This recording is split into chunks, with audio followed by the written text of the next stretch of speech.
गुरुदेव प्रणाम। गुरुदेव, एक प्रश्न मैंने आपसे कई बार किया है और आपने उस प्रश्न को हमेशा हंसी में ही टाल दिया। तो जैसे इस बार परम पूज्य बाबा जी वाली घटना जो घटी है, जिसके हम साक्षी हुए हैं, जो हमने अभी देखा है, महसूस किया है, अनुभव किया है। बाबा ने 111 वर्ष की उम्र में शरीर छोड़ा था, अपना स्थूल शरीर।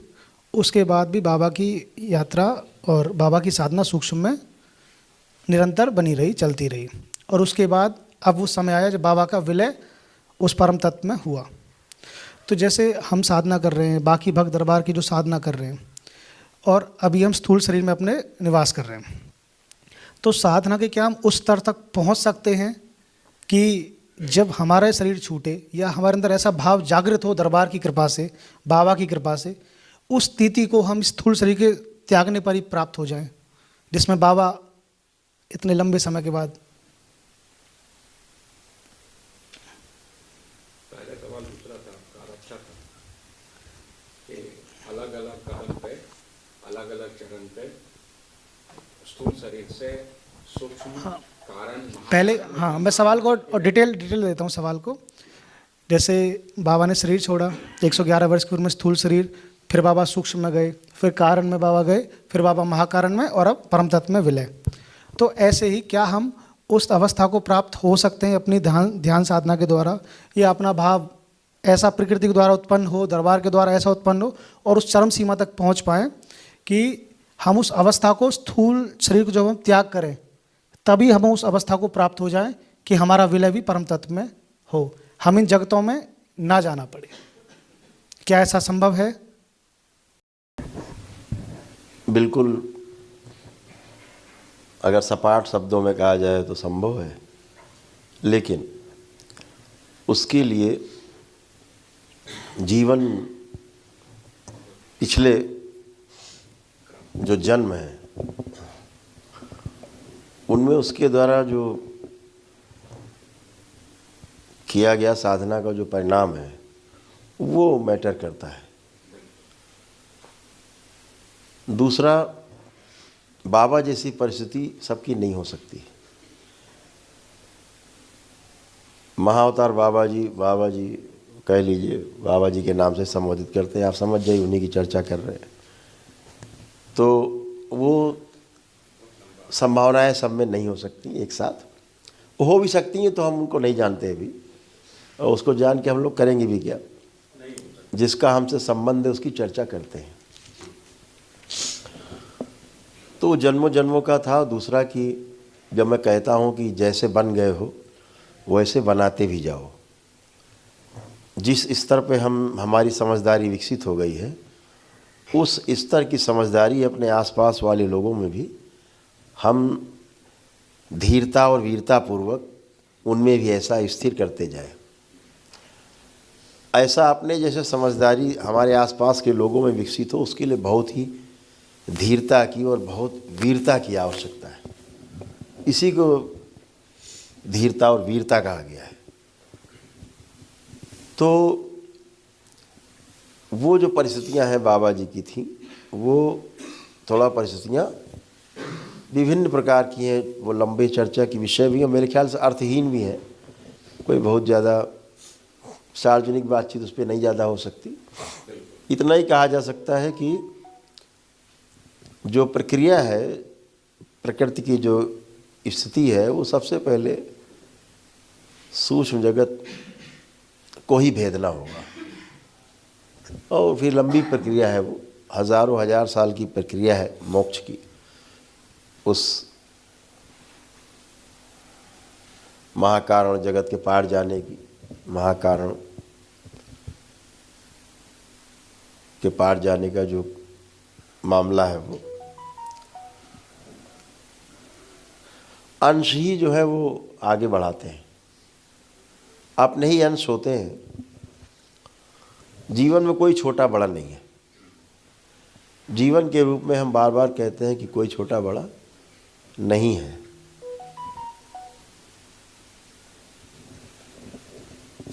कभी बाबा हमारे गुरु हैं, कभी हम बाबा के गुरु रहे होंगे, कभी महाअवतार अंश रहे, कभी हम महाअवतार बाबा के गुरु रहे होंगे, कभी महाअवतार हमारे गुरु हैं, कभी कोई किसी के गुरु।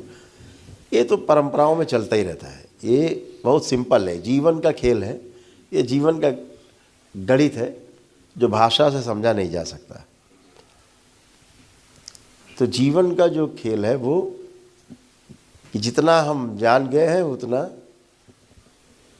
जनाते जाए और लोगों में उतना अगल बगल माहौल वैसा बनाते जाए। तो गुरु को अपने मुक्त होने, गुरु का मतलब होता है जिसको हम केंद्र मान के चलते हैं। गुरु का अर्थ है जिसको हम केंद्र मान के चलते हैं, आइडियल मान के चलते हैं, वो गुरु। तो वो हमारा आइडियल होता है एक समय विशेष के लिए, आइडियल होता है। तो उस समय विशेष के लिए कोई उसका वाहक भी होता है। तो वाहक को शिष्य कह दिया जाता है। शिष्य क्या, जो सीख ले रहा है, वो सीख रहा है, समझ रहा है गुरु से, वो शिष्य है। और क्या है, कल वो भी गुरु हो जाएगा।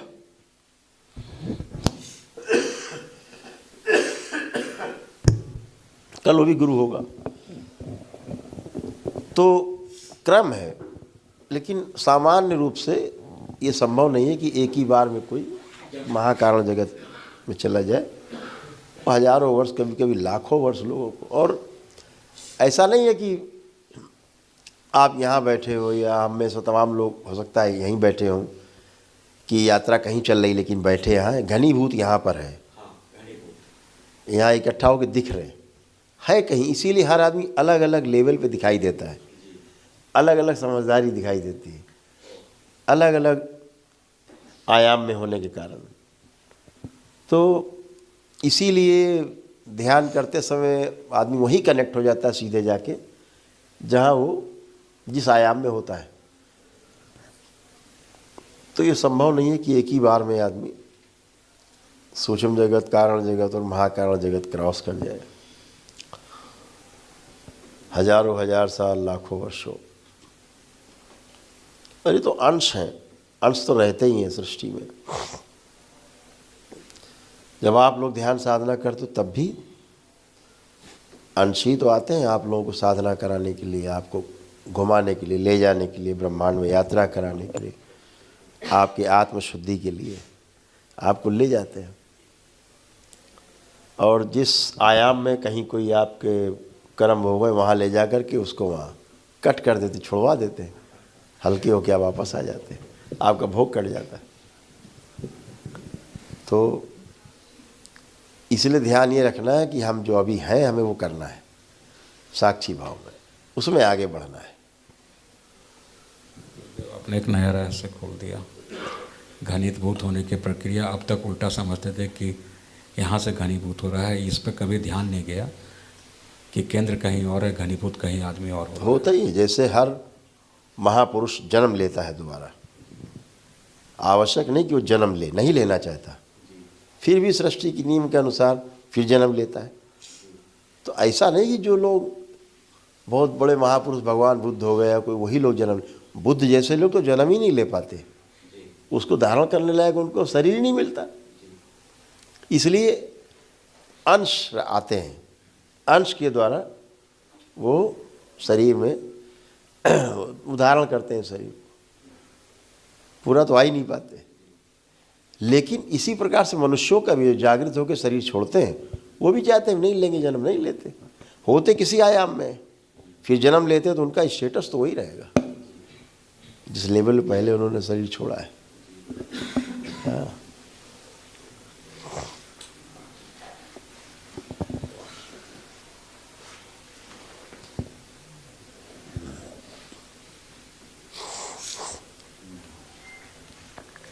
और दूसरा होता क्या है, जो रह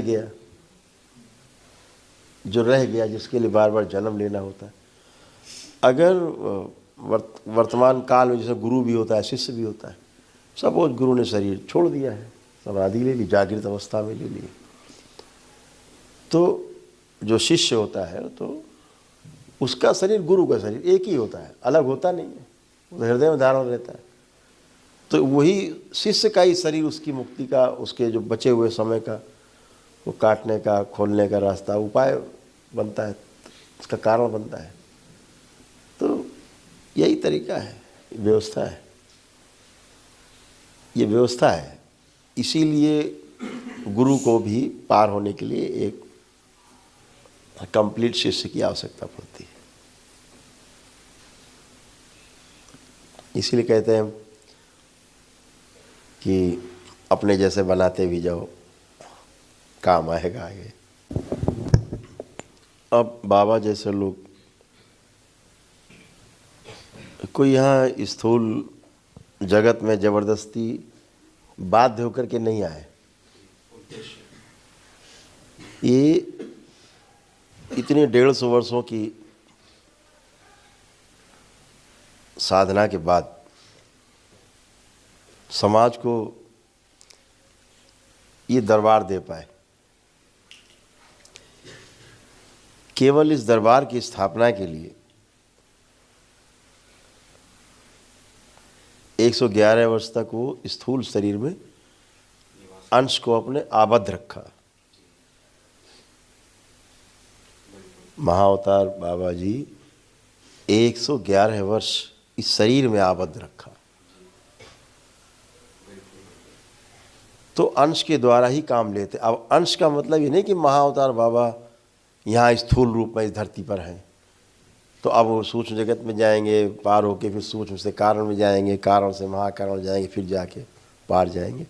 ऐसा नहीं है, थे ही बाहर महाकारण जगत में। तो अंश के द्वारा उन कार्यों को करने के लिए महापुरुष शरीर धारण करते हैं। तो उसी लक्ष्य की प्राप्ति के लिए ऐसे महापुरुष करते ही रहते हैं। इसमें कोई अतिशयोक्ति नहीं है, चलता ही रहता है। ये क्रम चलता रहा है, चलता रहेगा। और अब तक के मानवीय इतिहास में 5000 सालों में, पिछले 5000 साल के इतिहास में जो भी विश्व में घटना घट रही है, अलग अलग कालखंड में पीछे बाबा जी ही खड़े दिखते हैं, वही सूत्रधार हैं।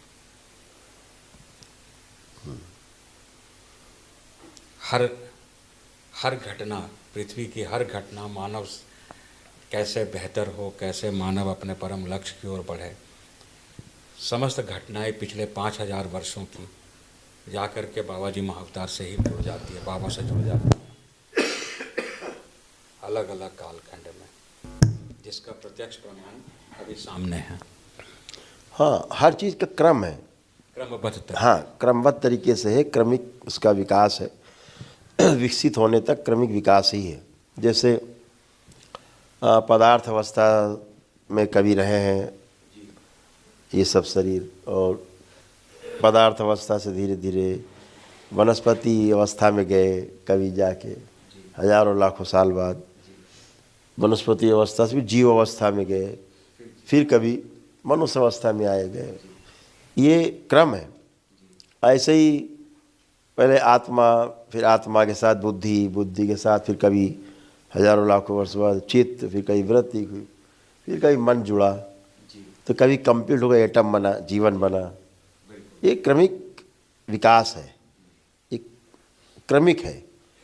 ऐसे ही ऊपर कि महाकारण जगत के पार से महाकारण जगत, अब वो अंश छूटेगा। अगर यात्रा चल रही, छूटेगा, कुछ जुड़ेगा, कुछ छूटेगा। फिर आ गए कारण जगत, फिर जुड़ेगा, छूटेगा, फिर आए सूक्ष्म में, फिर स्थूल में, अब यहाँ धरती में गिरे। अब धरती में गिरे, कहाँ से गिरे? धरती में। तो यहाँ गिरे तो जन्म हो गया। तो अब अगर जाएगा उस महाकारण जगत के भी पार, अब वो उसका आकर्षण वहाँ बना रहेगा, क्योंकि जहाँ से वो टूट के आया है उसका आकर्षण तो उसी में बना रहेगा। तो उसकी वापसी भी उसी अनुसार होगी, स्थूल जगत से सूक्ष्म जगत में, सूक्ष्म जगत से कारण जगत में, कारण से महाकारण, महाकारण से हरिहर, ईश्वर ही हो गए। तो वो यात्रा का क्रम, तो उस यात्रा में जो ऊपर से आता है आदमी, उस हर व्यक्ति के साथ, कोई भी व्यक्ति हो, उसका अंश हर आयाम में, हर लोक में छूटा ही रहता है। वापसी की प्रक्रिया में भी यही है। अगर वो नहीं छूटा होगा तो वापस नहीं जा सकता, आकर्षण ही नहीं होगा, उसके अंश ही उसको आकर्षित करते हैं, और इसीलिए बार बार ईश्वर मिलन की तरफ होती है। दरबार का ऑफिशियल चैनल करौली सरकार ईश्वरीय चिकित्सा विज्ञान केंद्र चैनल को जरूर सब्सक्राइब करें। नमः शिवाय।